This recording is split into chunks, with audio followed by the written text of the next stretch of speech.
वो भौतिक सत्यापन फर्जीवाड़े में कर दिया गया, क्योंकि कंपनी बिक गई तो भौतिक सत्यापन फर्जीवाड़ा किया और बैंक में जाके दे दिया और 40 लाख इनको मिल गए, वो भी फर्जीवाड़ा किया गया है। 1 करोड़ बजट भी दिया, 40 लाख इनको सब्सिडी भी दे दी, सारा कुछ दे दिया। वो सब्सिडी, वो तो अगर मैं गलत कर रहा हूँ तो कार्रवाई करो मेरे पे, मैं कब रोक रहा हूँ?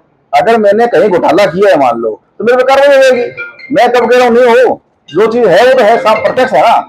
करोड़ों के कृषि यंत्रों पर सब्सिडी उठाकर मशीनरी बेची। कस्टम हायरिंग सेंटर के जरिए हजारों किसानों को लाभान्वित करने के नाम हुआ बड़ा घोटाला। फर्जीवाड़े में सेंटर संचालकों के साथ कृषि अधिकारियों की भी मिली भगत। हनुमानगढ़ में आज एक साधारण किसान से एक जोड़ी बैल अथवा ऊंट लेना भी बड़ा मुश्किल हो रहा है, जिससे उसकी बुवाई जुताई खेती प्रभावित रहती है। खाद बीज सिंचाई पानी के लिए संघर्ष करना पड़ता है। जैसे तैसे फसल हो भी जाती है तो कभी उचित भाव नहीं मिलता तो कभी प्राकृतिक आपदा से जूझना पड़ता है। ऐसे जरूरतमंद किसानों की आर्थिक व्यवस्था को सुदृढ़ और मजबूत बनाने, उन्हें लाभान्वित करने को लेकर केंद्र सरकार लगातार अपनी किसान हितैषी कृषि योजनाओं का ढिंडोरा पीटने में लगी हुई है, लेकिन असली जमीनी हकीकत कुछ और ही बयां कर रही है। ऐसा ही एक प्रकरण राज्य के हनुमानगढ़ जिले में देखने को मिला है, जहां कस्टम हायरिंग सेंटर के नाम पर करोड़ों की सब्सिडी उठाकर कृषि उपकरण बेच दिए गए। इस संबंध में आज जिला मुख्यालय पर नारंग होटल में राष्ट्रीय लोकतांत्रिक पार्टी, राष्ट्र तेजवीर सेना, कांग्रेस और किसान यूथ ब्रिगेड के पदाधिकारियों ने संयुक्त रूप से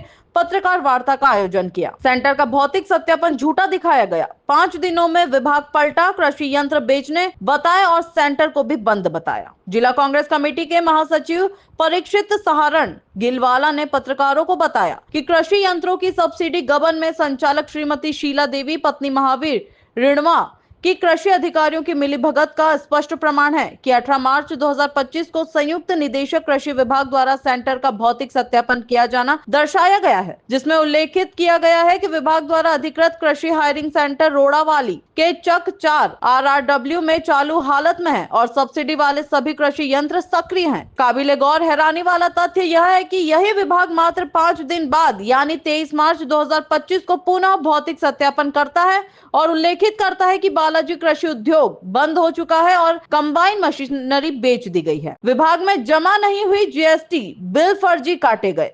पत्रकार वार्ता को जिले के कई पीड़ित किसानों ने भी संबोधित किया। पत्रकार वार्ता को एडवोकेट शुभम नागपाल, तनवीर सिंह, राजेंद्र कड़वासरा, राजा राम गोदारा ने भी संबोधित किया। आइए विस्तार से जानते हैं कृषि हायरिंग सेंटर को लेकर क्या बोले किसान। आवाज न्यूज के लिए मनीष कौशिक की खास रिपोर्ट। ये राजस्थान में कस्टम हायरिंग सेंटर खुले हुए हैं प्रत्येक ग्रामीण में। इसमें मतलब सेंटर तो खुल गया, गवर्नमेंट सब्सिडी ले ली 40%, करोड़ रुपए घोटाला कर लिया। किसानों को कोई फायदा नहीं हो रहा है। हम ये चाहते हैं कि ये बात टोला मीणा तक सब तक पहुंचे ताकि ये घोटाला उजागर हो सके। अरबों करोड़ों का घोटाला हो रहा है, जिसमें एक रोडावाड़ी में 4 अड्डों में खुला हुआ है, जो श्री बालाजी कृषि नाम, उसके डॉक्यूमेंट हमें मिल गए हैं। उसने करोड़ रुपए घोटाला कर लिया, GST की चोरी कर ली, विभाग उनके साथ मिला हुआ है और वो बार बार अपनी भौतिक रिपोर्ट में गलत दे रहा है। कभी कह रहा है चल रहा है, कभी कह रहा है बंद हो रहा है। कंपनी ने उसने बेच दी है, फिर भी मानते नहीं, कार्रवाई नहीं करते कोई। कौन लोग हैं? ये श्री बालाजी कृषि उद्योग है जी, शीला देवी नाम से है, 4 RW रोड़ावाड़ी में। क्या लग रहा है अधिकारी भी इसमें साथ मिले हुए जी। कुछ स्थानीय राजनेता भी संरक्षण में काम हो रहा है। ये सारा कुछ इतना बड़ा घोटाला नहीं हो सकता। 40 लाख की सब्सिडी ले ली उन्होंने, वो खाली मशीनें कोई है ही नहीं, सब बेच दी। कृषि यंत्र लिए ही नहीं, फर्जी डमी बिल लगा दिए, जिसका GST विभाग को नुकसान हुआ है। और GST विभाग में भी ये कार्रवाई होनी चाहिए ताकि GST विभाग उसके रिकवरी कर सके अपने को।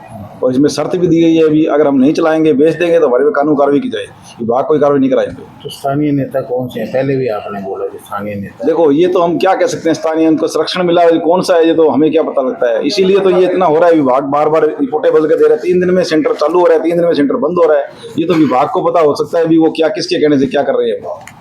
नहीं, किसानों का नुकसान हो रहा है। हाँ बिल्कुल, किसानों का नुकसान हो रहा है। कौन कर रहा है ये बात तो लोगों तक देखो हम तो यही कह रहे हैं भी ये सेंटर संचालक है वो उनके साथ मिलकर कर रहे हैं। मेन तो यही कर रहे हैं, सेंटर संचालक और विभाग अधिकारी कर रहे हैं। वो किस लालच में कर रहे हैं, कैसे कर रहे हैं, वो तो आप लोग भाई लोग सब जाएंगे, तय तक जाएंगे तो पता लगेगा मामला क्या है। और हम तो चाहते हैं पूरे राजस्थान में ये कार्रवाई हो ताकि किसानों को कुछ फायदा हो सके। जिन लोगों ने फर्जीवाड़ा किया उनसे रिकवरी की जाए, उनको कानूनी कार्रवाई की जाए। हम तो ये मुद्दा उठाना चाहते हैं। ये सेंटर किस लिए खोले जाते हैं, किस लिए खुलते हैं? ये किसानों के फायदे के लिए खोला जाता है। उनको अच्छे कृषि उपकरण सस्ते रेटों में मिलते हैं, इसलिए खोले जाते हैं ताकि किसानों की उन्नति हो सके, उनकी फसल ज़्यादा हो सके, इसलिए खोला जाता है। कम रेटों में उनको किराए पे मिल सके। बट ये सेंटर सिर्फ कागजों में चल रहे हैं, किसानों को पता नहीं चलता भी सेंटर चल रहे हैं क्या। ये क्योंकि प्रदर्शनी मेला लगता है, उसमें लिखा हुआ है इनका पता नहीं लगानी है, उन्हें लाते लगाते ही नहीं है। नहीं तो बिल्डिंग इनकी या कुछ ऐसा भी होता है क्या प्रावधान, या वैसे ही चलते हैं? बिल्डिंग होती है बट ये कागजों में होती है, वहाँ पे कोई पोस्टर नहीं होता, ट्रैक्टर पे लिखा होना चाहिए, जीपीएस लगा होना चाहिए, सब कुछ होता है, ये कागजों में होता है, वहाँ पे नहीं लगा होता। इसमें भी लिखा है 3 दिन पहले जीपीएस लगा होता, 3 दिन बाद कह रहे हैं जीपीएस नहीं लगा हुआ है। ये विभाग ही ऐसे कर रहा है। इस मामले में विभाग क्या कह रहा है? विभाग से बात की आपने? विभाग से बात की है, विभाग कह रहे हैं हम तो कार्रवाई कर रहे हैं जी। वो कार्रवाई कुछ नहीं कर रहे हैं, वो कागजों में गोलमोल कर रहे हैं। जब हमने उनको आरसी मिल गई 2020 में बिकी हुई, तो विभाग उनसे रिकवरी क्यों नहीं कर रहा है? क्यों नहीं उनको कह रहा है भी आप रिकवरी दो, अब ये जो आरसी लाओ, ये लाओ, कुछ कहता ही नहीं है। वो कागजों में गोलमोल कर रहा है, उनके कहने से कर रहा है। वो जब भौतिक सत्यापन करने जाते हैं तो उनको कह के जाते हैं हम जा रहे हैं जी, तो वहाँ पे वो पुराने जो भी संत उनके है वो इकट्ठा कर लेते हैं, फोटो खींच के वापस आ जाते हैं। उनकी आरसी मांगे, उनसे चेसी नंबर मिलाए, ऐसा कुछ है ही नहीं, करते ही नहीं हम लोग, सिर्फ कागजों में करते हैं। तो पहले भी आप लोग साथ ही काम कर रहे थे क्या इसमें कुछ? देखो इसमें नहीं कर रहे थे हम, वो हमारा एक अलग मैटर है जी। वो ये मेरा किसानों का मैटर है, मैं किसानों के बारे में बात कर रहा हूँ। मैं किसान हूँ, मेरा संपत नगर गांव है और पिछले 20 सालों से मैं अच्छी खेती कर रहा हूँ। उन्नत खेती मैं भी चाहता हूँ और मेरे भाई और भी चाहते हैं, वो भी किसान अच्छी खेती हो, बट हमें नहीं मिल रहा है। जब हमें सेंटर का पता चला है तब हमने ये कार्रवाई की है। हमने तो पूरे राजस्थान के बारे में पूछा है, अभी तक एक का मिला है। हम आप लोगों से ये आशा करते हैं कि आप सभी मिलके, भाई मिलके इसको सारे को घोटाले को उजागर करो और सभी जितना घोटाला हुआ है राजस्थान लेवल पे उसको सारों को जनता के सामने लाओ, ताकि दोबारा ना हो उसके मतलब आगे लाओगे तो किसानों के साथ तो कुछ न्याय होगा ना। ये अन्याय हो रहा है। 1 करोड़ बजट भी दिया, 40 लाख इनको सब्सिडी भी दे दी, सारा कुछ दे दिया। वो सब्सिडी भी क्या किया गया था, 4 साल का लॉक इन पीरियड था इनका, भी 4 साल बाद सब्सिडी खाते में आएगी। वो भी सर भौतिक सत्यापन करने के बाद, वो भौतिक सत्यापन फर्जीवाड़े में कर दिया गया, क्योंकि कंपनी नहीं बिक गई तो भौतिक सत्यापन फर्जीवाड़ा किया और बैंक में जाके दे दिया और 40 लाख इनको मिल गए। वो भी फर्जीवाड़ा किया गया है, मतलब टोटली कागजों में हर जगह फर्जीवाड़ा किया गया है।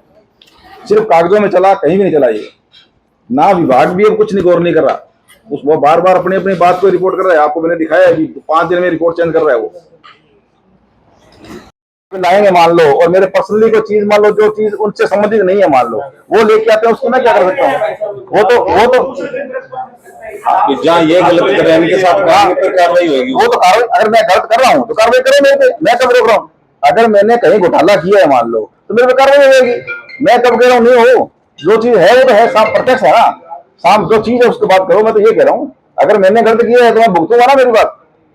बट ये तो नहीं होता भी अगर मैंने गलत कर लिया तो उन लोगों को गलत दब जाएगा, ये तो नहीं है ना। हम तो ये चाहते हैं।